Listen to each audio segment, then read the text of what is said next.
Hi అండి, welcome to Jyothish kitchen. ఈరోజు మన కిచెన్లోని రెసిపీ వచ్చేసి పచ్చి మామిడికాయ, ఎండు మెత్తళ్ళు, గుడ్లు అండి.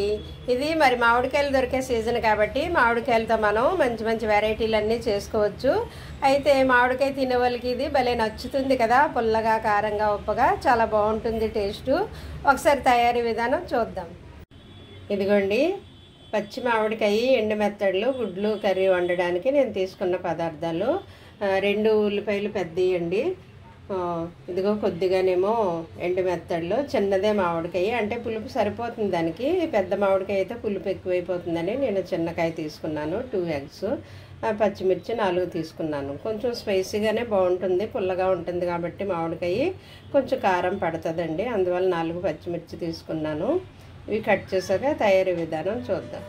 ఇదిగోండి ఆనియన్ కట్ చేశాను, అలాగే మామిడికాయ కట్ చేశాను, అలాగే పచ్చిమిర్చి చీలికలు. ఇదైతే శుభ్రంగా కడగాలండి, కొంచెం గోరువెచ్చని నీళ్ళు వేసి కడగాలన్నమాట, ఎందుకంటే వేసుకుంటుంది ఎండు మెత్తల్లోనూ. అందువల్ల 4-5 సార్లు బాగా కడగాలి, వేసుకుపోయే వరకును. గోరువెచ్చని నీళ్ళు వేస్తే బాగా వదులుతుంది. ఇదిగో ఎగ్స్ కూడా ఉడకబెట్టి ఒలిసి రెడీగా పెట్టుకున్నాను. ఇప్పుడు వంట స్టార్ట్ చేద్దాం.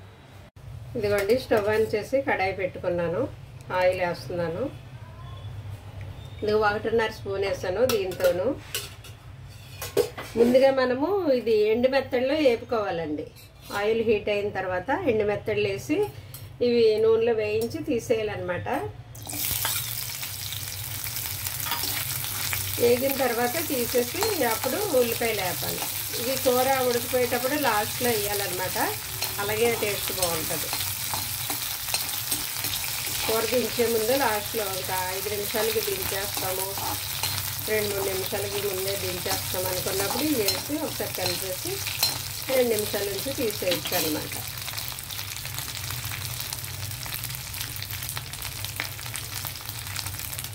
ఇదిగోండి వేగిపోయాయి, ఇవి తీసేద్దాం ఇప్పుడు.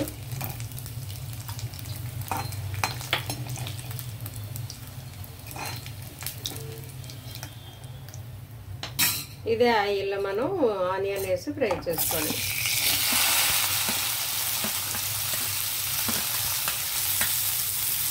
ఉల్లిపాయలు కొద్దిగా ఎగరేద్దామండి.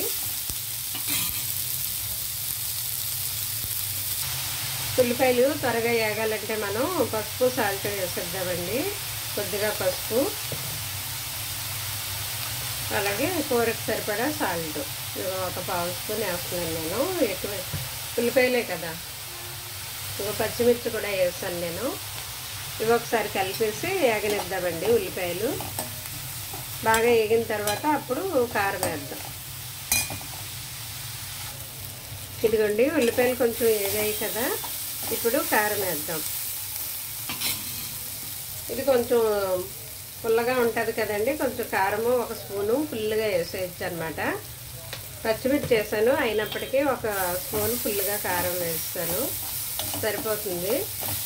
ఇప్పుడు కొంచెం వాటర్ వేసి ఉడకనిద్దామండి. కొద్దిగా 1 మినిట్ ఉడికాక అప్పుడు మనం మామిడికాయ ముక్కలు యాడ్ చేద్దాం ఇందులో. ఇదిగోండి వాటర్ తిరగబడింది కదా, ఇంకా ఉల్లిపాయలు ఆల్రెడీ నూనెలో వేగాయి కాబట్టి మెత్తగా అయిపోతాయి. సో మామిడికాయ వేసేయచ్చు మనం ఇప్పుడు, వాటర్ తిరగబడింది కాబట్టి. కొద్దిగా మామిడికాయ 1 నిమిషం ఉడికిన తర్వాత అప్పుడు మనం ఎండు మెత్తళ్ళు యాడ్ చేద్దామండి. ఇందులోనే ఎండు మెత్తళ్ళు, గుడ్లు వేసేద్దాము. 1 మినిట్ మామిడికాయ ఉడకనిద్దాం. ఇదిగోండి మామిడికాయ ఉడికిపోయిందేమో చూద్దాము. ఉడికిపోయింది. ఇప్పుడు మనం ఎండు మెత్తళ్ళు యాడ్ చేసేయడమే. చాలా సింపుల్ అండి. ఇందులో మనము కొత్తిమీర, కరివేపాకు ఏం వేయక్కర్లేదు, ఎందుకంటే ఎండు మెత్తళ్ళు టేస్ట్ వాటిని డామినేట్ చేస్తుంది అనమాట. సో వేసినా కానీ ఆ ఫ్లేవర్ మనకు రాదు, ఎండు మెత్తళ్ళ టేస్టే వస్తుంది. అందువల్ల వేయక్కర్లేదు, వేసినా బాగోదు. ఓకే, నేను ఎగ్స్ కూడా వేసేసాను. ఇంక ఇందులో జీరా, ధనియా పౌడరు, మసాలాలు ఏమీ అవసరం లేదు. ఓకేనా, ఇలా చాలా సింపుల్గా వండేసుకోవచ్చు అనమాట. ఇదిగో ఇది కొంచెం 1 మినిట్ ఇలాగ ఎగిరితే సరిపోతుందండి. ఇవన్నీ కూడా గుడ్లోకి వెళ్తాయి, ఉప్పు, కారము, పులుపు అన్నీని. అది కూడా ఎండు మెత్తల్లో కూరలో దిగుతుంది అనమాట, దాని టేస్టు. 1 మినిట్ అలా మగ్గనిచ్చి ఆఫ్ చేద్దామండి. ఇదిగోండి ఇలా కొంచెం దగ్గరికి ఎగిరితే చాలన్నమాట. ఎగిరిపోయింది కదా, ఇంక ఈ టైంలో మనం ఆపేయడమే. ఆపేసి డిష్ అవుట్ చేసుకోవడమే. ఇదిగోండి వేడివేడిగా ఫైనల్గా మన ఎండు మెత్తడిలో పచ్చి మామిడికాయ గుడ్లు కర్రీ రెడీ అయిపోయింది. మామిడికాయలోని పోషకాలు మనం ఇదివరకే తెలుసుకున్నాము. అలాగే ఎండు మెత్తడిలో కూడా ఐరన్, కాల్షియం ఇవన్నీ ఉంటాయని తెలుసుకున్నాము కదండి. ఇదన్నమాట. ఇది పులుపు ప్రియులకు బాగా నచ్చుతుంది. ఇది చాలా పుల్లగా, కారంగా, ఉప్పగా భలే బాగుంటుంది కదా టేస్టు. మరి ఒకసారి ట్రై చేయండి. మీకు ఎలా వచ్చిందో కామెంట్ చేయండి. Thank you.